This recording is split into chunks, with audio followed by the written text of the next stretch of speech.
And now on Tucson Business Radio, let's find out how to be healthy, wealthy, and wise with your host, Karen Fisher. Good afternoon, Tucson and all of our other listeners. This is Karen Fisher, your hostess for Healthy, Wealthy, and Wise. We are broadcasting remotely. We are not physically in the studio due to the COVID crisis, but we are broadcasting remotely and still bringing some great information, and particularly in this time of the crisis, the Healthy, Wealthy, and Wise is really needed at this time.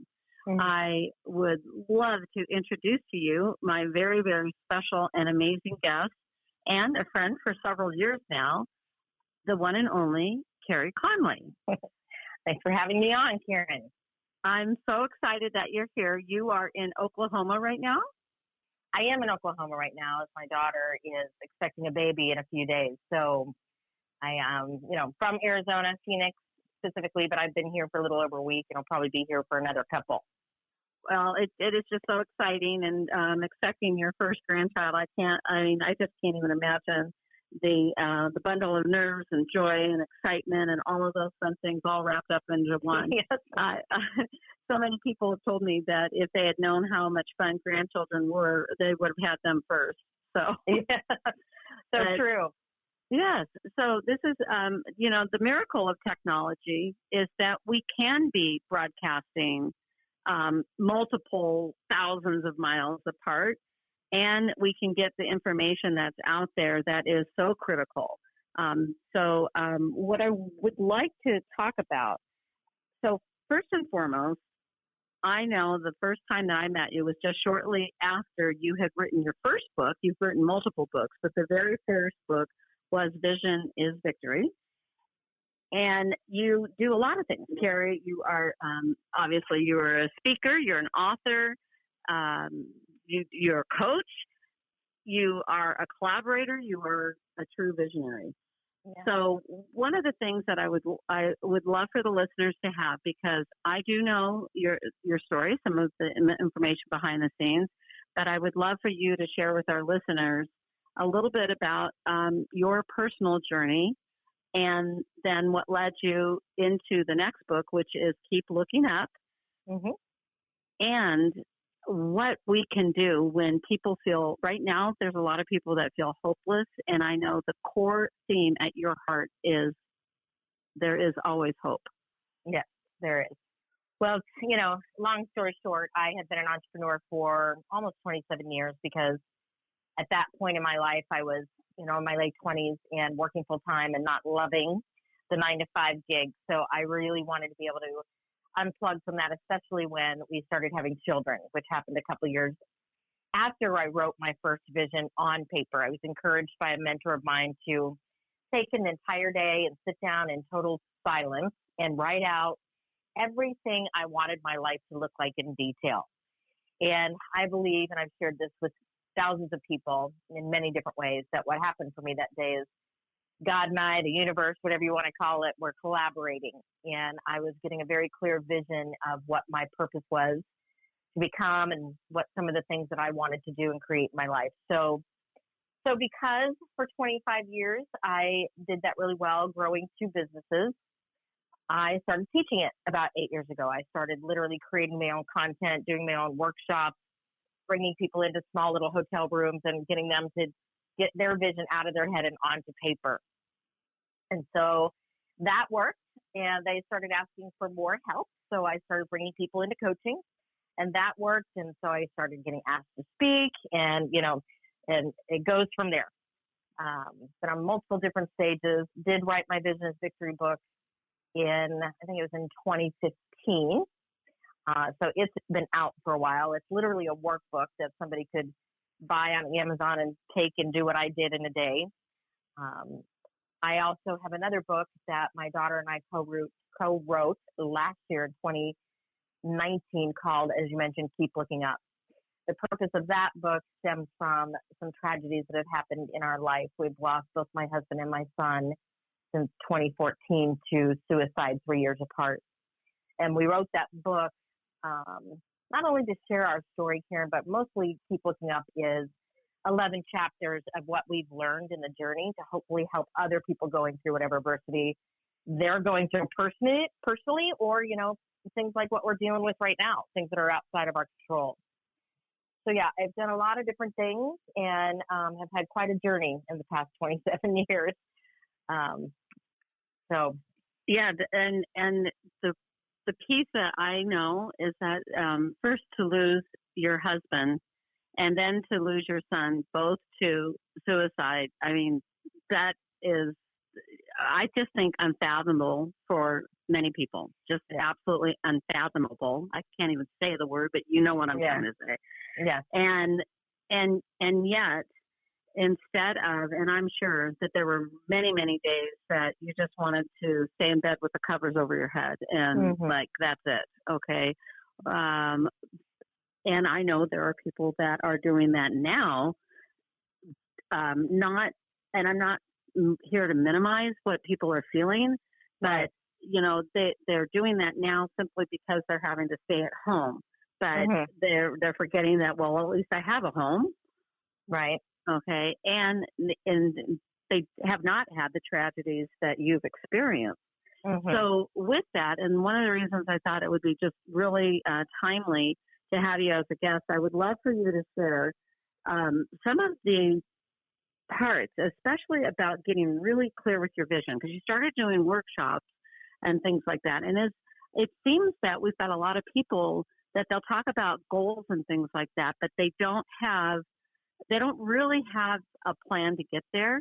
Yeah. And I'm not saying that positive affirmations are not good, and some of the other tools that we use, but it seems like there has been a little bit of a an attitude is that, well, if you just put it on paper, then it's just going to show up. But they forgot that you've got to take the steps. So let's talk about that. When you meet with people and you're trying to get them to really visualize their plan for their lives, not their parents' plan, et cetera, tell me about some of the steps and what some of our listeners can do to begin that process. Yeah. So as I mentioned, I had a mentor who was the first person in my life who ever told me that I had the ability to create whatever I wanted to create, regardless of what everybody else thought I should be doing. Because, that's how you grew up in the 80s. You went to college, you got the degree, and you went off and found yourself a job, and that's where you stayed, and that's how it worked. And that was the plan, that well-intentioned, that perhaps your parents had given you, or well-intentioned. Absolutely. They saw it as security.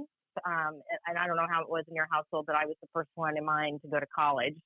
My parents got married very, very early, and, it was just their dream that they wanted me to get that education. So I did that. And like I said, I'm proud that I did that, but it just didn't fit my personality and what I really wanted my lifestyle to look like. So I took a day and, like I said, I wrote out in great detail in every area of my life what I wanted it to look like. And now when I help people do that, have them come together either, in a workshop or a webinar, I get them to think with a target date of about 3 years out.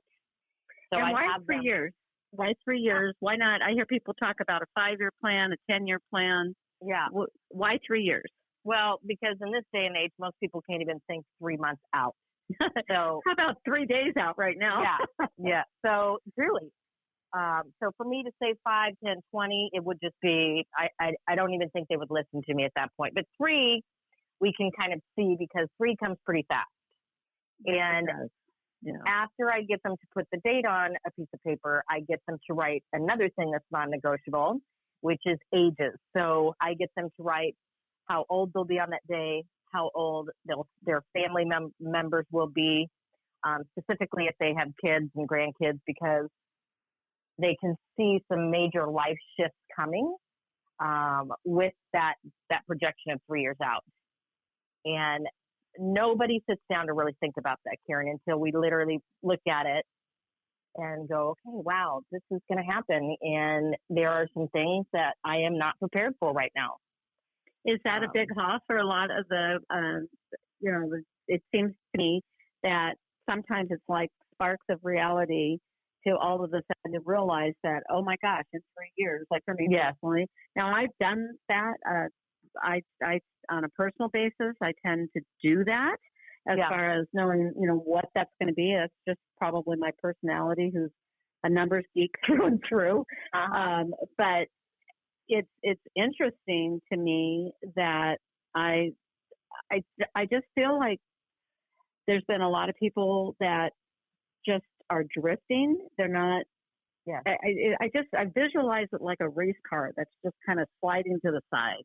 Yeah. They're drifting. They're not intentional. Yes, that is most of the population.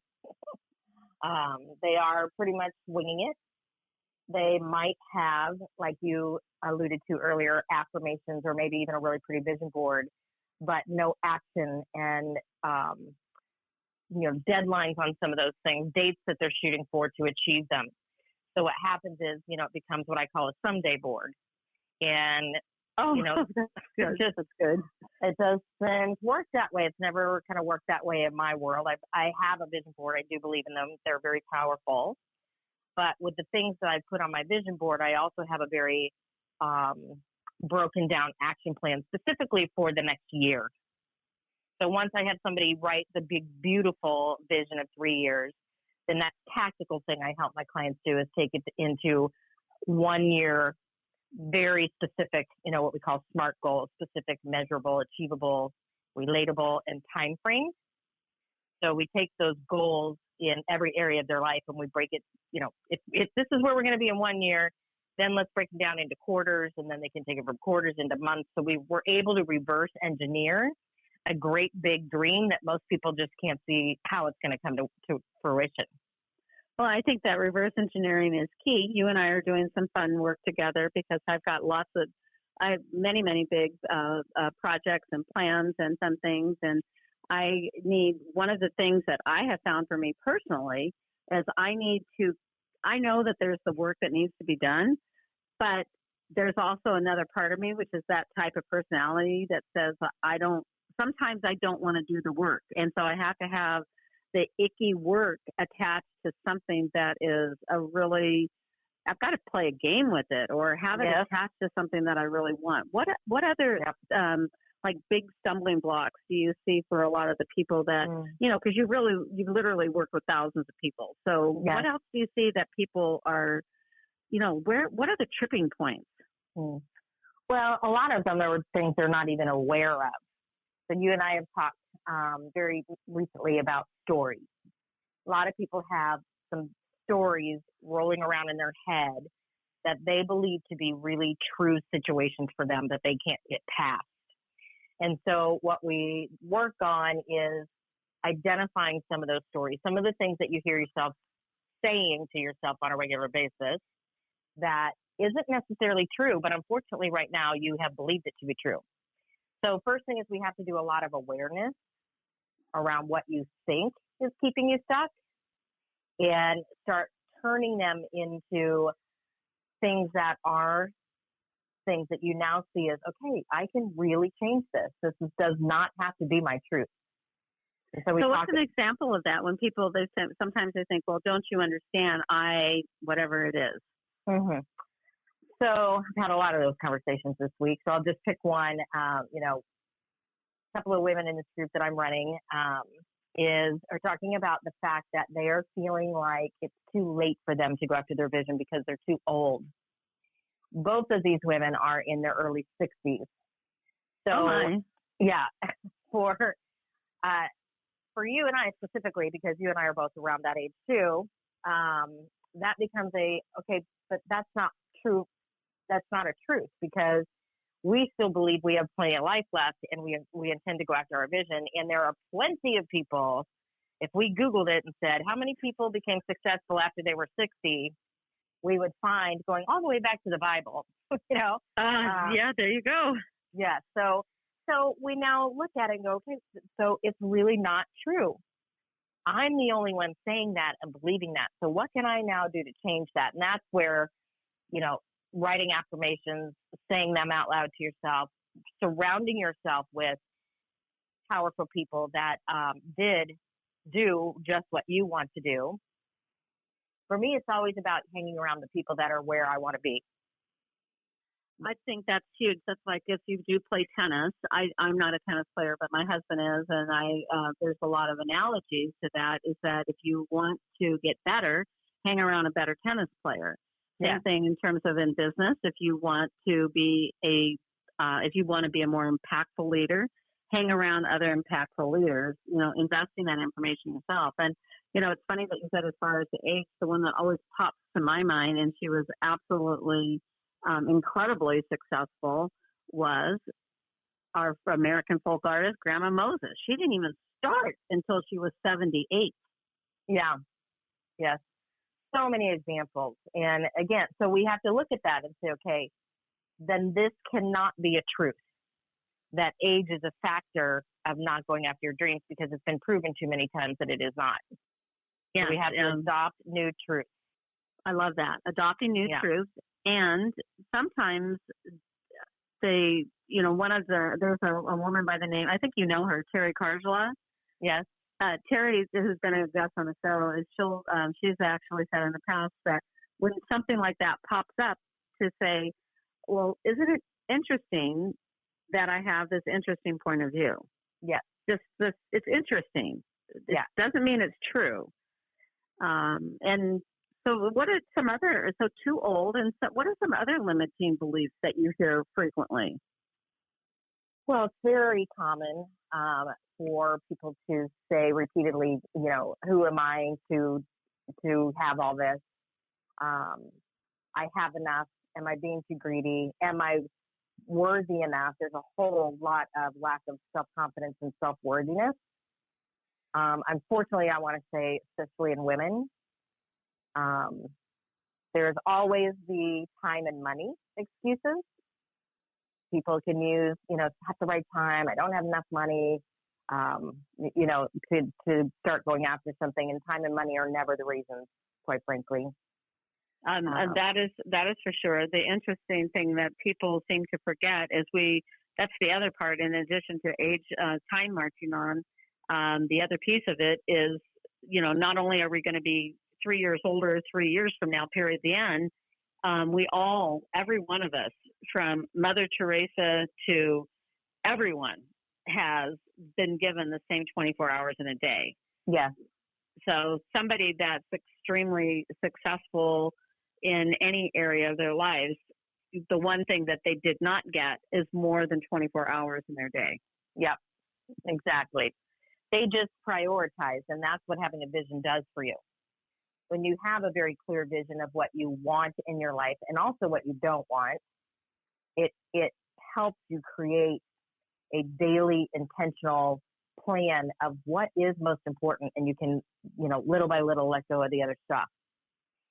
Well, and it's interesting you bring up as far as what they don't want. That's another really big piece, because what I hear people do, and I say this often, as a residential loan officer, I get to ask all of the questions that your mother told you weren't allowed to ask. Right. And not only do I ask them, you have to prove them to me. So how much money do you have in the bank? What's your income? Et cetera, et cetera. And so, and by the way, the age, and you can't even just tell me, you have to prove it to me. And by the way, with the new rules, let's make sure that it's proven to me not once, not twice, but it's actually literally federally mandated, triple checked. So with that, a lot of times people will open up to me about some very, very personal things in their lives, always confidential. But one of the things that I see a lot is what I call should on themselves. Mm-hmm. Oh, I know that I should get my taxes done. Oh, I know that I should save more money. But they don't have a plan. And that's what you're talking about, is create that vision and take the shoulds on yourself and create a vision, and then reverse engineer as far as what the steps are to get there. Yeah. So, and then another piece that I heard that you say, which I think is a common theme also, and people always say, oh, no, that's not true, but is fear of success. Yeah, very much so. I think it's actually even bigger than the fear of failure. And it's interesting. I actually coached a client today, and that was part of our conversation is she's been backing away from, achieving the highest level in her company that she wants to achieve. And it's not because she's afraid to fail. She's afraid of what it's going to look like if it actually happens. Some of that looks like, what am I going to be ready for that? Am I going to be able to handle that? What will people think? And, what am I going to have to change about myself to become that person? Again, we've fleshed it all out, all stories. Right? She had a lot of perception of what she thought it was going to be. And I told her, I said, none of that is true. so, yeah, big fear for people to feel like they're not ready to manage that big of a dream. So that's just a form of self-sabotage in a lot of ways. And yes. So what other besides that piece, do you see people like sabotaging their successes? Because, I mean, I know that you do deep dives with people and you get to know a lot about what is going on for them. Yeah. Well, they do it in a lot of ways. They do it mentally, physically, emotionally. I've seen people literally set up their space in a way that it self-sabotages their work intentions. I've seen people stay in bad relationships that they know are no longer serving them and sometimes really toxic, and just be so afraid to change that relationship because, again, there's a long list of whys. But that's also a big part of success is people are afraid that they're going to lose people that they care about along the way. And they care a lot about what other people think. It's very biggie. Yeah. No, I see that. One of the things that I think about, and it's attributed to their success, but one of the things to think about is nobody says that McDonald's has the world's greatest hamburgers.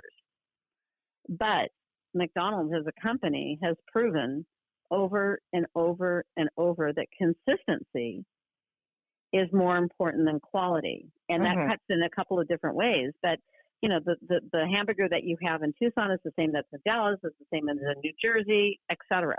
Yeah. Yeah. And yet there are companies, as far as the information. And so I see people maybe in terms of that toxic relationship. I work with a lot of collaborative divorce attorneys and people, because sometimes they're getting a mortgage to buy out their ex-spouse or something along those lines. And so what I see a lot of people doing that they're like, well, it's kind of like, well, he or she is better than nobody. Mm-hmm. Yes.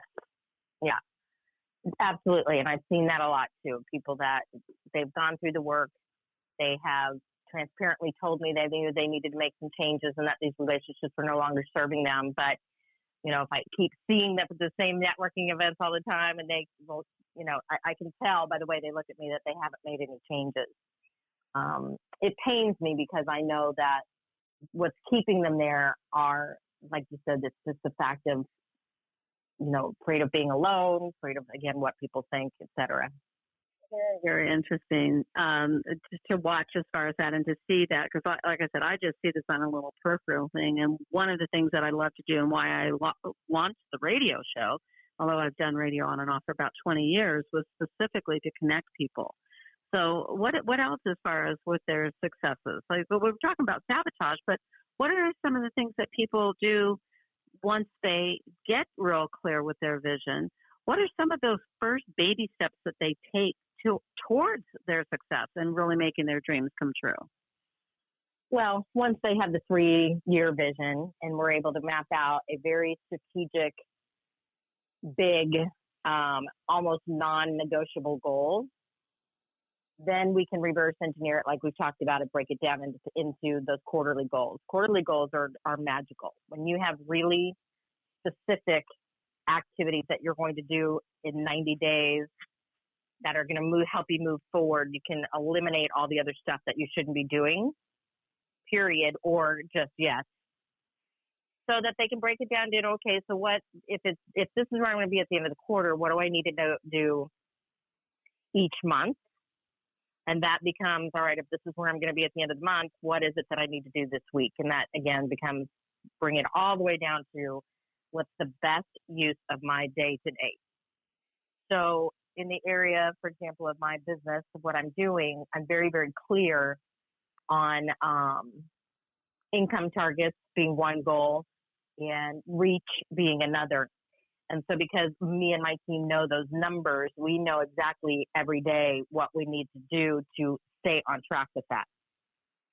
And if anything else comes my way that doesn't align with that vision, I will take a look at it and either say, no, this doesn't fit at all, or I will say, you know what, this is good, but I'm going to have to table it for maybe next quarter or the end of the year. That's interesting that you say that. I have a not now file. Mm-hmm. And my not now file, which has actually just been a great tool because there's the one other thing is we're in the information age.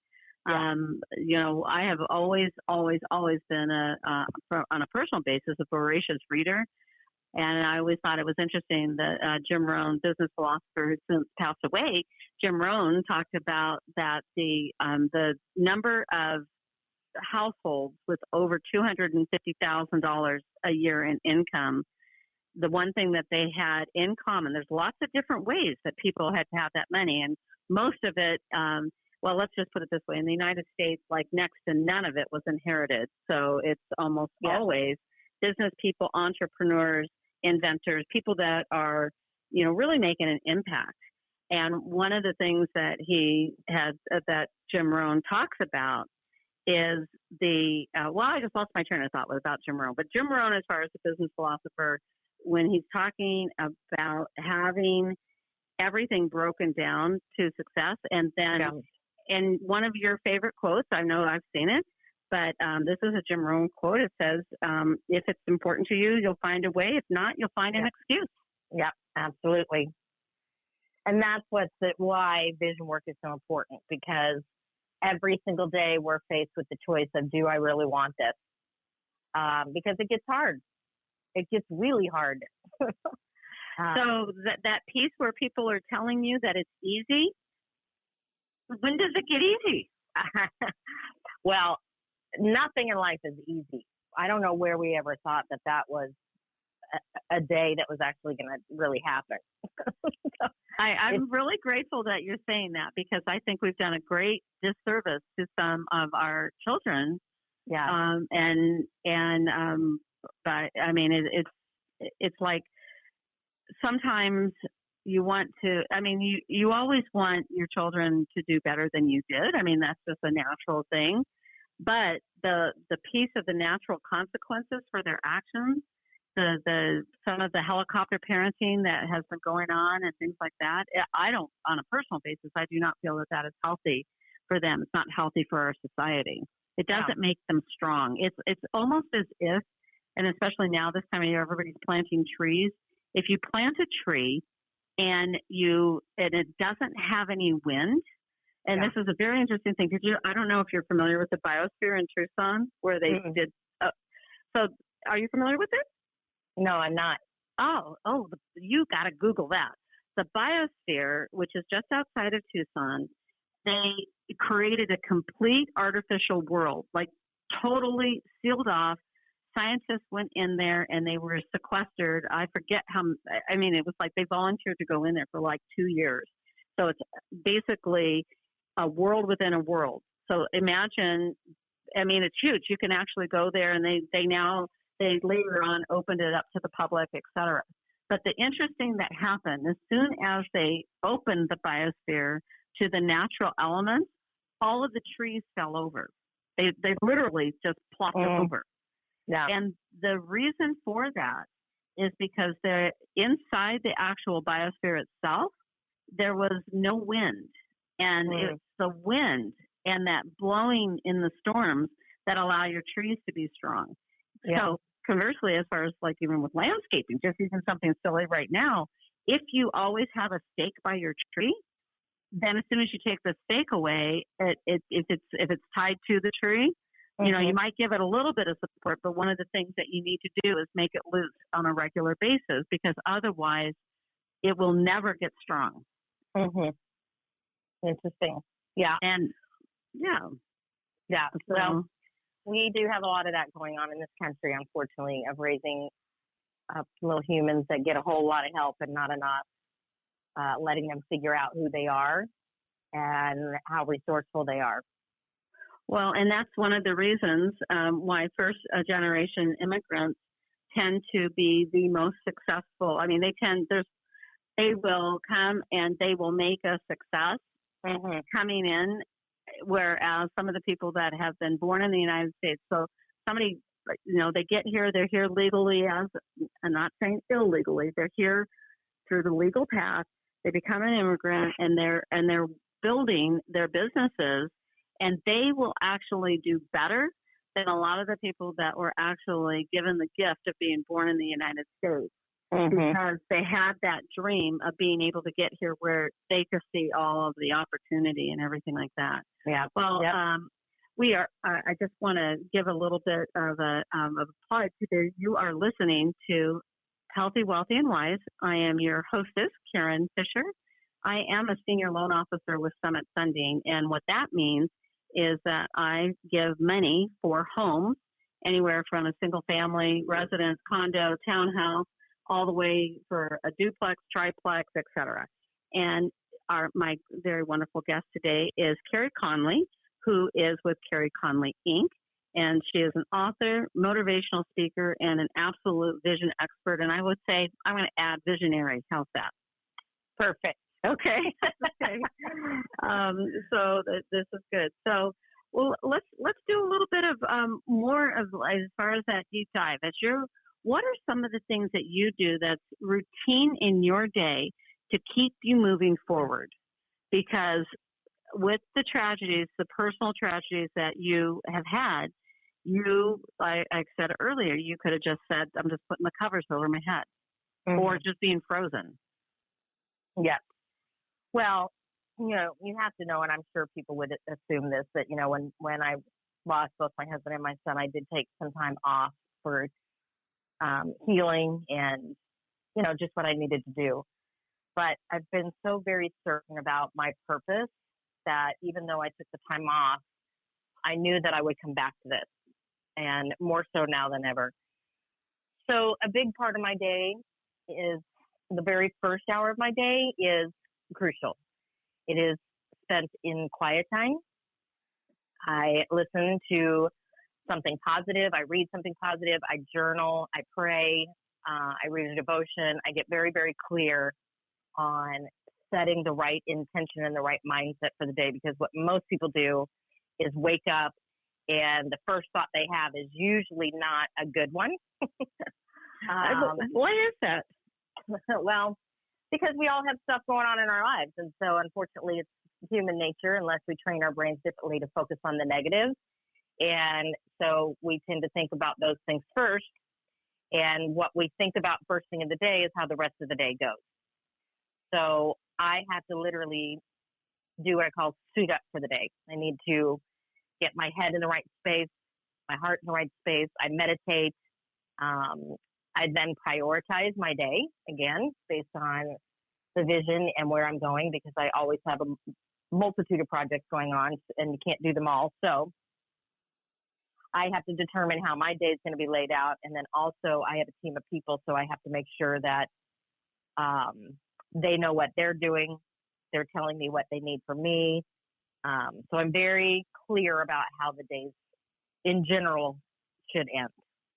So do you do I've heard some people that do kind of bookends where they do that piece as far as setting up their day, and then they do like a bookend afterwards, just a recap or review of the day. Do you find that helps you, or do you just do that in the morning? No, I definitely, because the day can shift throughout the day. Sometimes we don't get to everything on the list. So the last thing I have to do at night is determine, okay, what does tomorrow look like, and what didn't I get done today that definitely gets moved to the list for tomorrow. So yeah, I am always kind of checking in. And I think that's something not very many people do, is they let the day just run them over and don't ever check in. I have shared with you, and I know I've shared this with you, Karen, how I have become really, really good at physically checking in with myself every hour or two to ask myself, what is the best use of my next hour?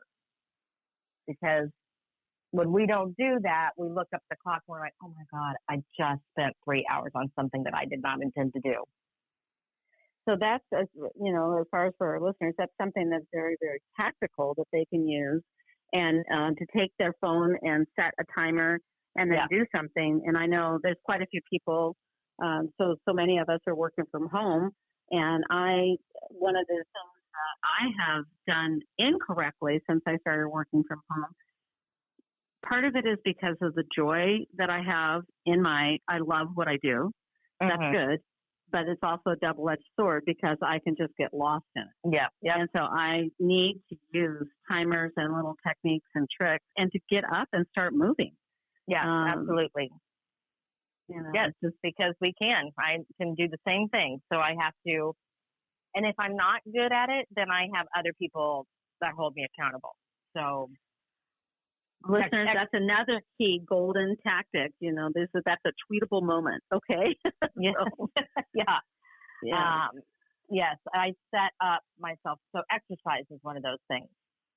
I am not somebody who loves getting up and like getting it done and going to the gym.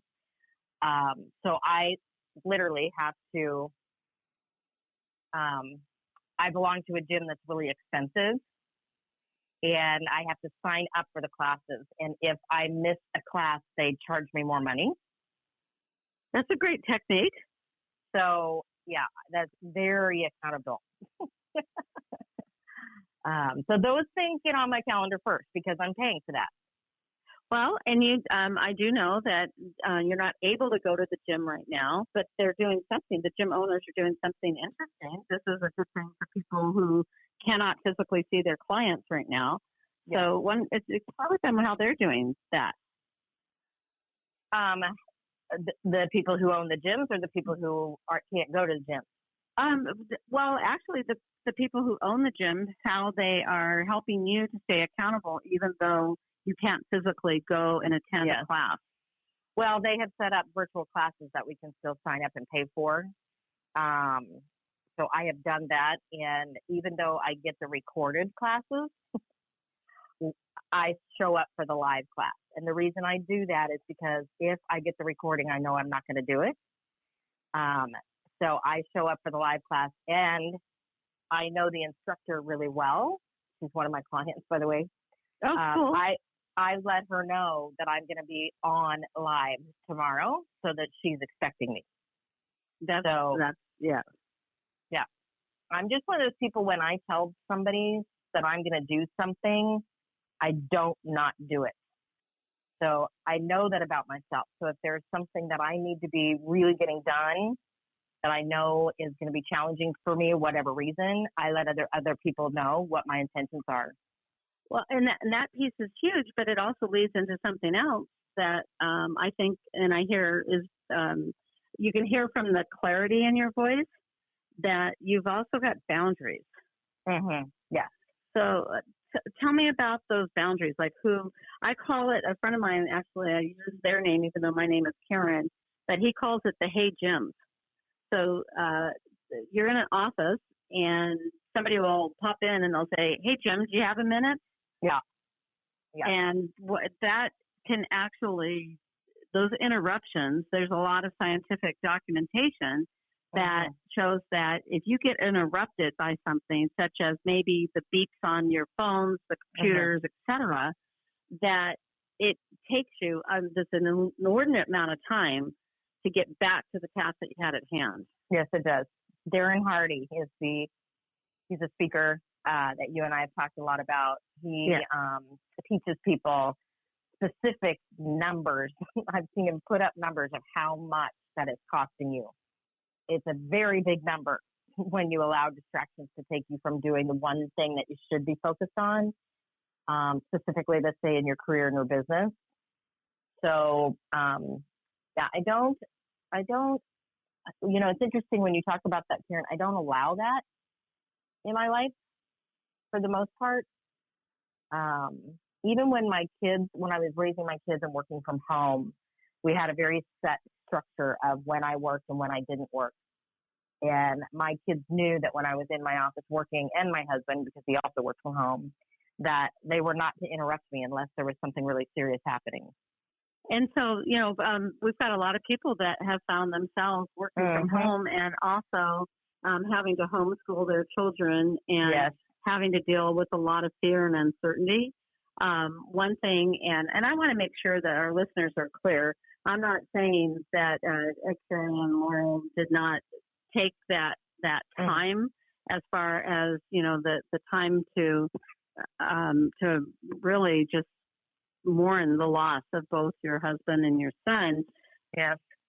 However, I know people who have experienced similar things, both for husbands and children and sons specifically.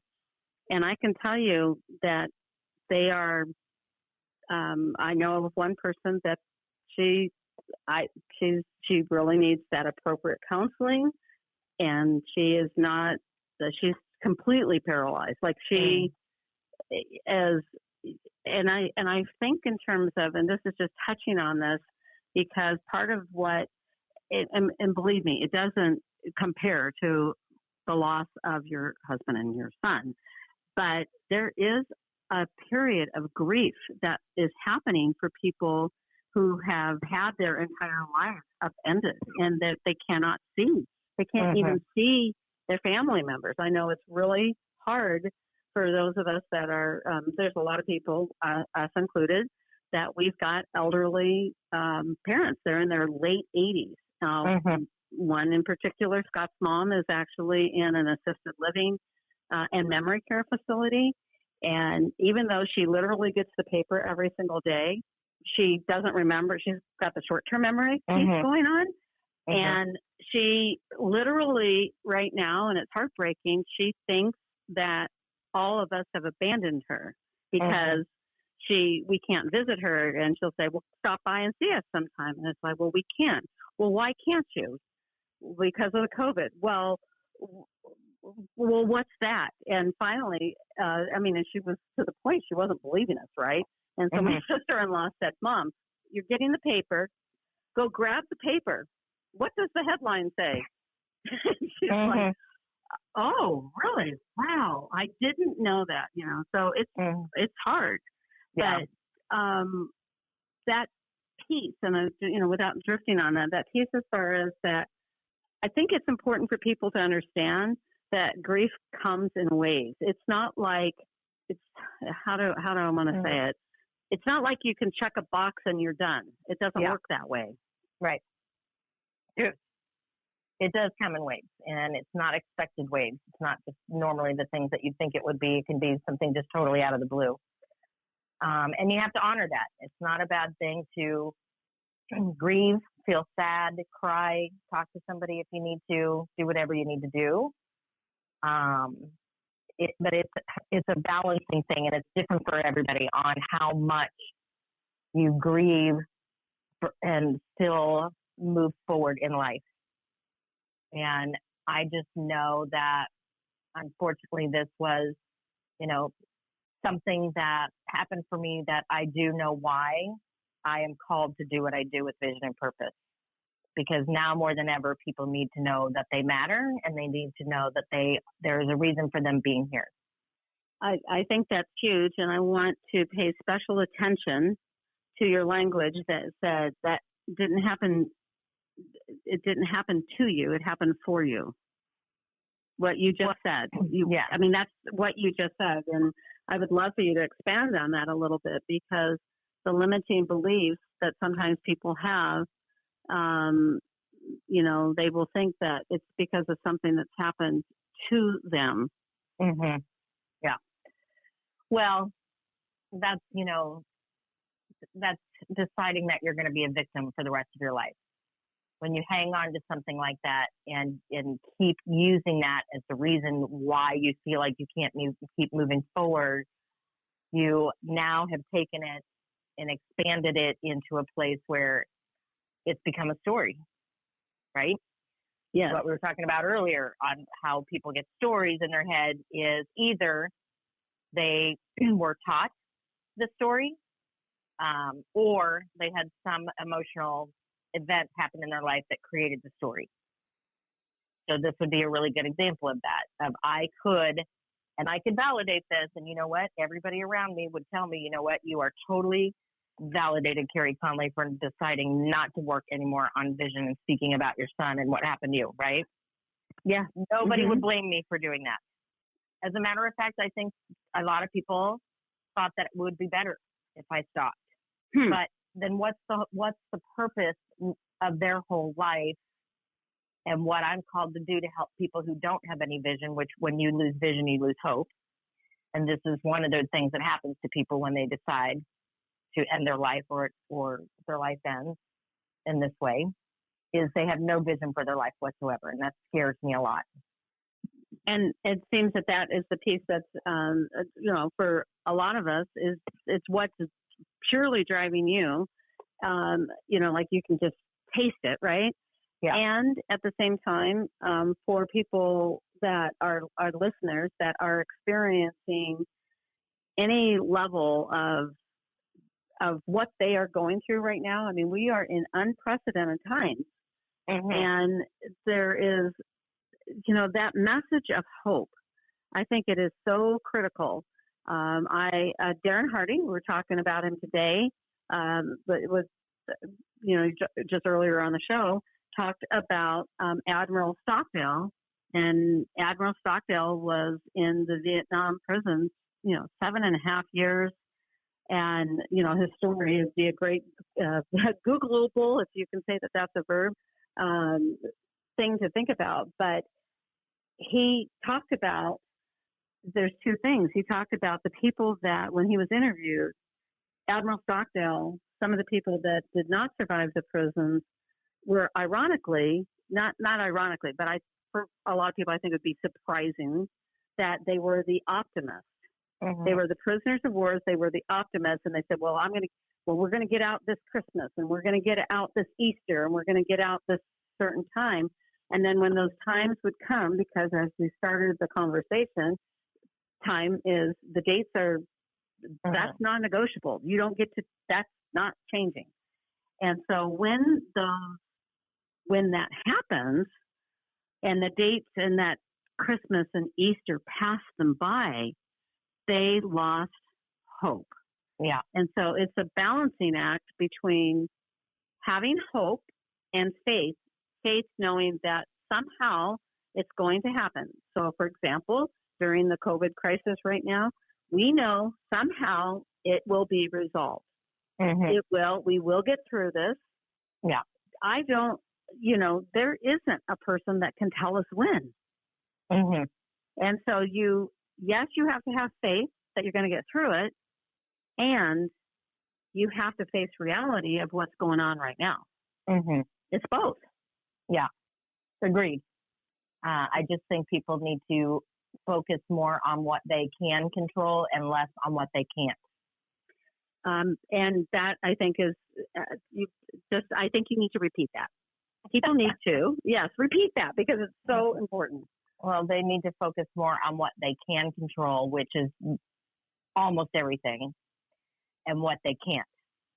Well, and talking about what they can control, would you find that when you find out the things that you can control, so some of the things you can control are, how are you going to start out your day?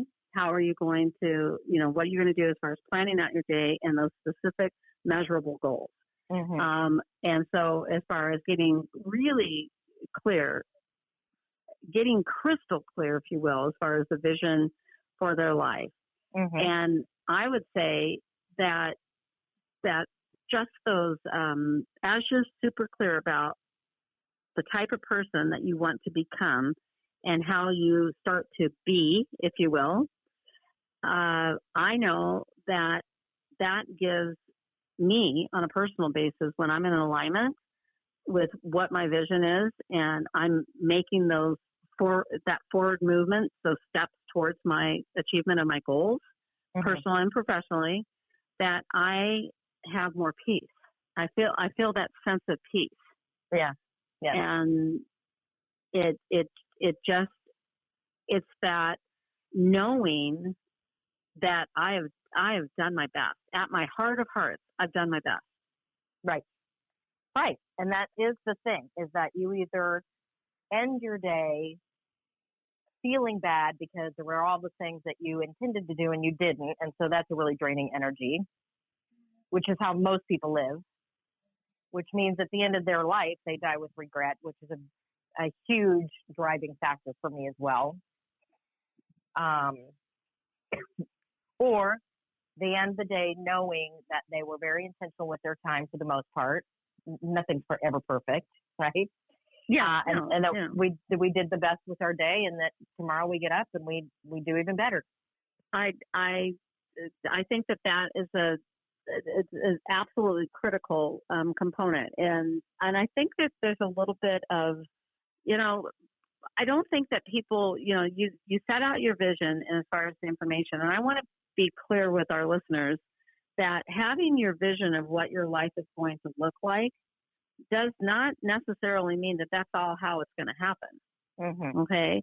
And sometimes what you visualize and what you thought was going to happen, if you are so connected to just a hard written goal, you can miss some of the opportunities. Mm-hmm. So for me personally, as you're creating that vision and really, and it's not like you create the vision and it's one and done. Right. It's not, it's always evolving. It's not, again, something that you just check off on your box. What I find is interesting is to see how other opportunities show up at different times. So, for example, during this crisis right now, I have discovered a huge time saver.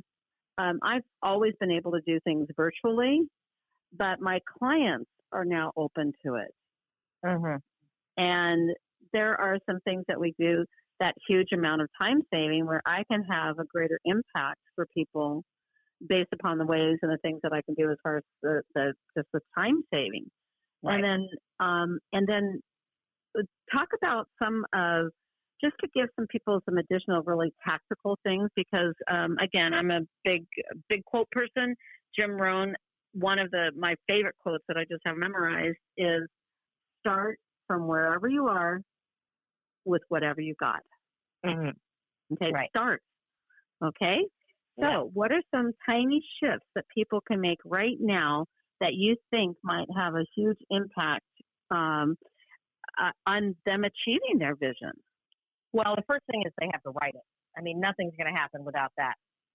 And a lot of people try and go after their goals without writing the vision, and it's a struggle at best if they ever get them done at all. So the first thing before they do anything else is the vision has to be written. Then beyond that, they can start breaking it down, like I said, into, some bite-sized chunks so that they know, like, tomorrow, one little thing they can do to move towards that direction. And it might be that all they need to do, if they're like, let's say they have a vision of changing careers totally. One thing they can do tomorrow is say, well, what I'm going to do is Google somebody who's in the career that I want to be in and kind of take a look at what their life looks like and how they got started. It's so interesting how you can just take a really baby step goal that seems like nothing, but it's a starting point to something, right? Yeah, that's huge. What yeah. is that starting point? So, some of the small starting points for me, as I'm clearing a lot of space, if you will, for the things that I want to have happen. Yeah. I'm personally just setting a little time block with the accountability partner that I want to.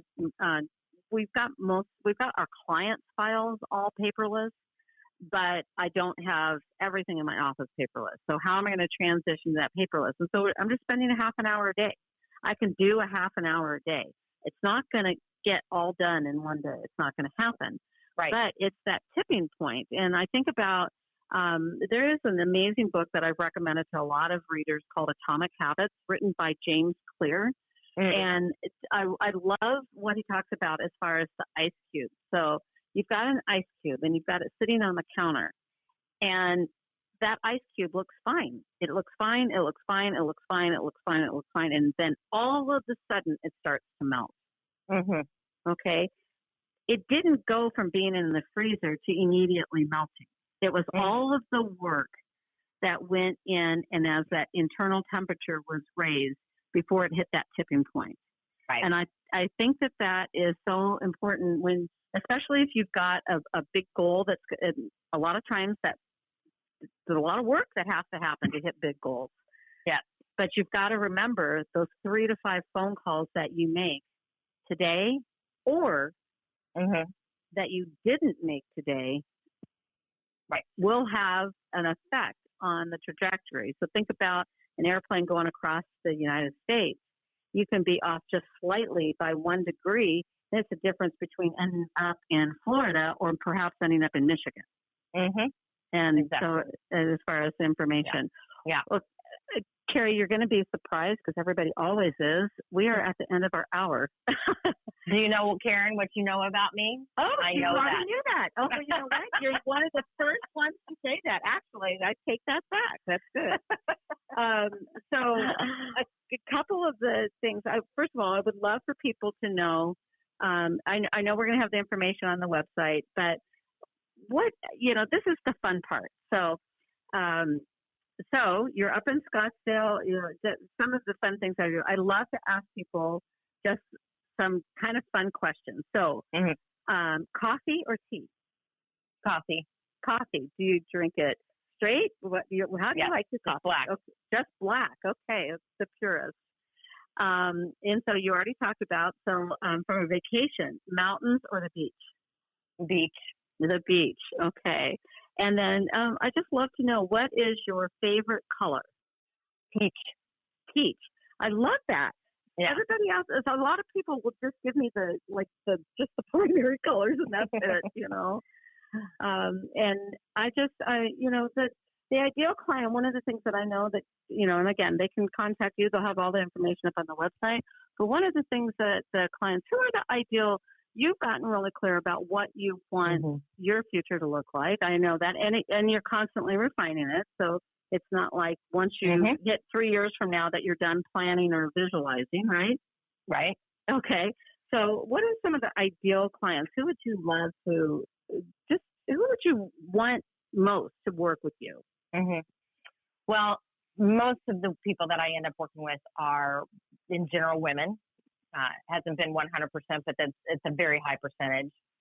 It's also a higher percentage that a lot of the women I've worked with are, in general, at the place where their kids are about out of the house or are out of the house because now they're seeing that they have no vision for their own life and they're kind of wondering who they are and trying to figure that out. So, and another big piece is they've been women who've wanted to be entrepreneurs or are entrepreneurs. And so they're trying to figure out not only what their vision is, but they're trying to figure out, who they are and how to grow their own business. Well, I love that. I know you've helped a number of people really explode their business. If their choice was to leave what was ever that corporate job, they've been able to set that up as far as entrepreneur and just having a lot of fun with that. So yes. Yeah. I just want to thank you from the bottom of my heart for taking the time and being a guest on the show. Your message is super, super important. You've got the books that are there they're the books that you've written. They're all available on Amazon. Right. And I just want you to I can't wait to see when that grandson of yours is born. So we can't it's going to be shouted from the rooftops. And any last parting thoughts? We're all set at the end of the hour. Anything else that one last quote from Carey? Well, I've been saying this for the past months now to all of my clients and all of my workshops and podcasts is, why not now? You have nothing to lose, literally nothing to lose. And one of the benefits that I see of what's coming out of this unfortunate situation we're in is it's catapulting people to get up over their fear and finally do the one thing they know they're called to do. You have nothing to lose. I love it. So at that end, we are finished with our time. And yes, please, listeners, why not now?